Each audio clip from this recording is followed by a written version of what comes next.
Sir, ഇന്നലെ പ്രതിപക്ഷം ഒരു അടിയന്തര പ്രമേയത്തിന്റെ നോട്ടീസ് നൽകിയിരുന്നു. ആ നോട്ടീസ് നൽകിയപ്പോൾ പ്രതിപക്ഷം കരുതിയത് സർക്കാർ ഒരു ചർച്ചയ്ക്ക് തയ്യാറാവില്ല എന്നുള്ളതായിരുന്നു. എന്നാൽ പ്രതിപക്ഷത്തെ അമ്പരപ്പിച്ചുകൊണ്ട് ബഹുമാനപ്പെട്ട മുഖ്യമന്ത്രി അടിയന്തരമായി തന്നെ ഈ നോട്ടീസ് ചർച്ച ചെയ്യണം, അടിയന്തര പ്രമേയം ചർച്ച ചെയ്യണം എന്ന നിലപാടെടുത്തു. ശേഷം ഈ സഭയിൽ കണ്ടത് എന്താണ് എന്ന് ആവർത്തിച്ച് ഞാൻ സമയം കളയേണ്ട കാര്യമില്ല.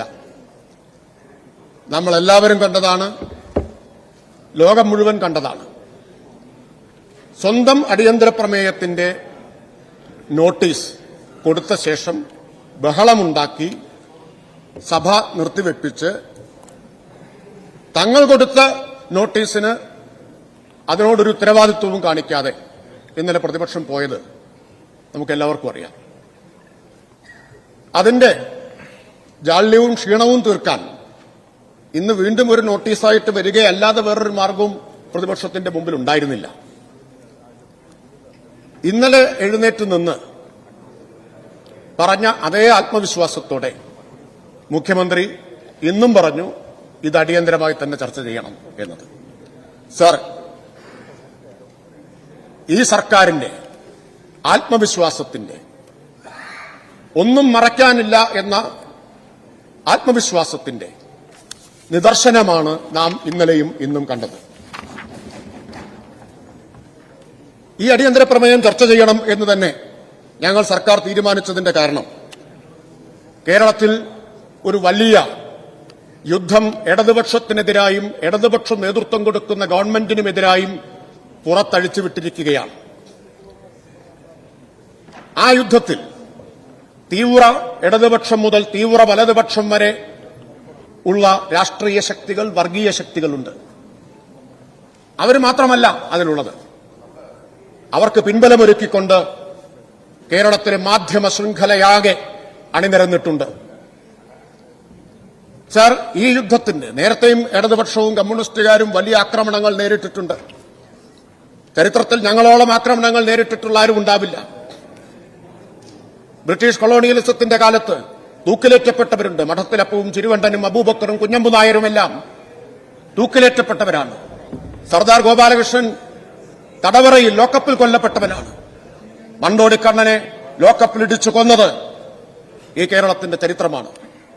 218 CPIMന്റെ പ്രവർത്തകരാണ് സർ കേരളത്തിൽ RSSന്റെ കൊലക്കത്തിക്കിരയായി രക്തസാക്ഷികളായി മാറിയിട്ടുള്ളത്. 218 CPIM പ്രവർത്തകർ. ആക്രമണങ്ങൾ സർ, പ്ലീസ് കേൾക്ക് വിൻസെന്റ്, അങ്ങേ കമന്റ് വിൻസെന്റ് പറഞ്ഞു കൊടുക്കും. ഞാൻ ഉണ്ടായിട്ടില്ല. അങ്ങ് സംസാരിച്ചോ സർ. 218 CPIMന്റെ പ്രവർത്തകരെ RSS കൊലപ്പെടുത്തിയിട്ടുണ്ട്. വിമോചന സമരകാലത്ത് കുറുവടിപ്പടയുണ്ടാക്കിയിട്ട് ഇവരടങ്ങുന്ന സംഘം ഞങ്ങളെ ആക്രമിച്ചിട്ടുണ്ട്. ഞങ്ങളെ മാത്രമല്ല, മൊയാരത്ത് ശങ്കരനെ തല്ലിക്കൊന്നിട്ടുണ്ട്. കോൺഗ്രസിന്റെ ചരിത്രം എഴുതിയിട്ടുള്ള നേതാവാണ് മൊയാരത്ത് ശങ്കരൻ. സർ, ഈ ആക്രമണങ്ങളെല്ലാം ഞങ്ങൾക്ക് നേരെ വന്നിട്ടുള്ളത്, ആ ആക്രമണങ്ങളെല്ലാം ആയുധം കൊണ്ടുള്ള ആക്രമണമായിരുന്നു. അവിടെ കത്തിയും തോക്കുമെല്ലാം ഞങ്ങൾക്ക് നേരെ ഉപയോഗിച്ചിട്ടുണ്ട്. എന്നാൽ ഇപ്പോൾ അസത്യങ്ങൾ ആയുധമായി വർഷിച്ചുകൊണ്ടാണ് ഇടതുപക്ഷത്തിനും ഇടതുപക്ഷം നേതൃത്വം കൊടുക്കുന്ന സർക്കാരിനുമെതിരെ കേരളത്തിൽ വിപുലമായൊരു യുദ്ധസന്നാഹം ഒരുക്കിയിരിക്കുന്നത്. അസത്യങ്ങൾ അനുദിനമെന്നല്ല അനുനിമിഷം ബോംബുകൾ പോലെ കേരളത്തിന്റെ പൊതുസമൂഹത്തിൽ വർഷിച്ചുകൊണ്ടിരിക്കുകയാണ്. ആ അസത്യവർഷത്തെ നേരിടാനാണ് ഗവൺമെന്റ് ഇന്നലെയും പറഞ്ഞത് ചർച്ചയാവാമെന്ന്, ഇന്നും ചർച്ചയാവാം എന്ന് പറയുന്നത്. ആ അസത്യത്തെ വസ്തുതകൾ കൊണ്ട്, സത്യങ്ങൾ കൊണ്ട് ഈ സഭാതലത്തിൽ നേരിടാം എന്ന ഞങ്ങളുടെ ആത്മവിശ്വാസം, ആർജവം, അതാണ് ഞങ്ങളെ ഈ ചർച്ചയ്ക്ക്, അടിയന്തര പ്രമേയത്തിന്റെ ചർച്ചയ്ക്ക് നിങ്ങളുടെ വെല്ലുവിളി സ്വീകരിക്കാൻ ഞങ്ങളെ പ്രേരിപ്പിച്ചിട്ടുള്ളത്.